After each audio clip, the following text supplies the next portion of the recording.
Hello, this is the Good News Beacon, and my name is Chris Pierce. Today's national news, we have wildfires in California. Currently, one named the Carr Fire. It is the seventh largest in California history. We also have flooding in Vienna, Virginia, and possible flooding in different parts of the eastern U.S., and heavy thunderstorms in the eastern U.S. from the tropical storm in the Gulf. Also, we have a homeowner in Colorado that was shot by police during a home invasion. In the world news, we have an airplane crash in Mexico due to bad weather. All 103 people are alive, 65 were Americans, and one was a priest from Chicago. We also have remains of Korean war vets are being returned home from Korea to the United States. And lastly, we have an article about Iran planning a military exercise in the Persian Gulf. Let's see what it says here. They're readying a massive military exercise in the Persian Gulf, officials say.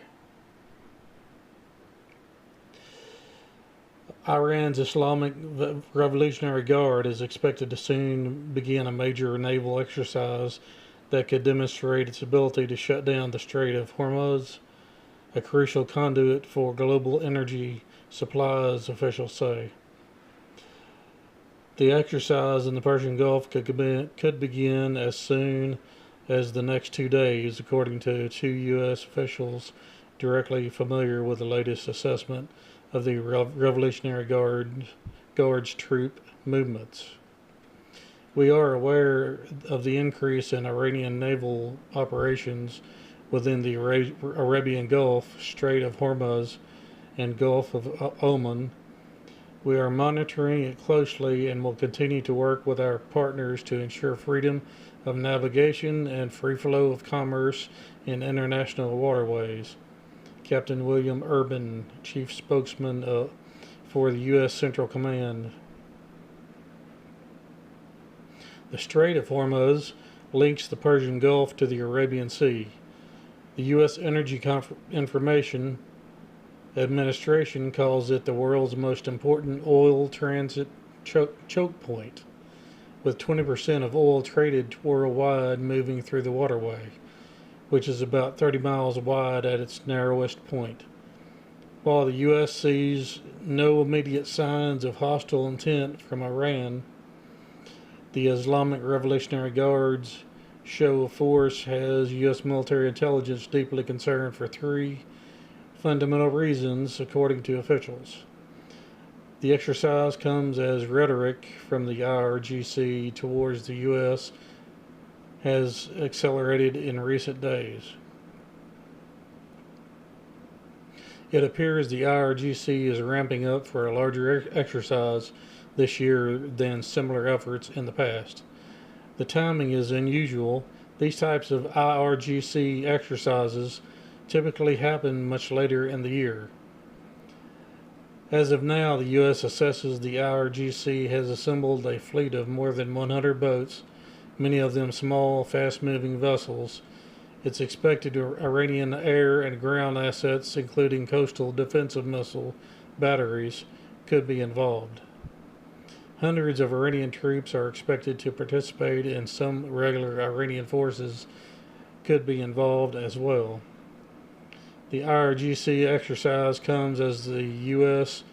has only one major warship, the guided missile destroyer USS the Sullivans, inside the Persian Gulf, several officials say. Other U.S. warships are nearby, and there are numerous combat aircraft in the region. The U.S. military has been trying to encourage other nations in the region, especially Saudi Arabia, to take a strong line on keeping the Gulf open in the face of rising Iranian rhetoric. They have also expressed concern about keeping open the waterways of Yemen, where Iranian-backed rebels have attacked oil tankers. U.S. Defense Secretary James Mattis said on Friday, Iran has threatened to close the Strait of Hormuz. They've done that previously in past years. They saw the international community put dozens of nations on the international community put their naval forces in for exercises to clear the straits. Clearly, this would be an attack on international shipping, and it would have, obviously, an international response to reopen the shipping lanes with whatever that took. Because of the world's economy is dependent on that energy, those energy supplies flowing out of there. Thank you. That will be it for today, August 2nd, 2018. Thank you. Bye.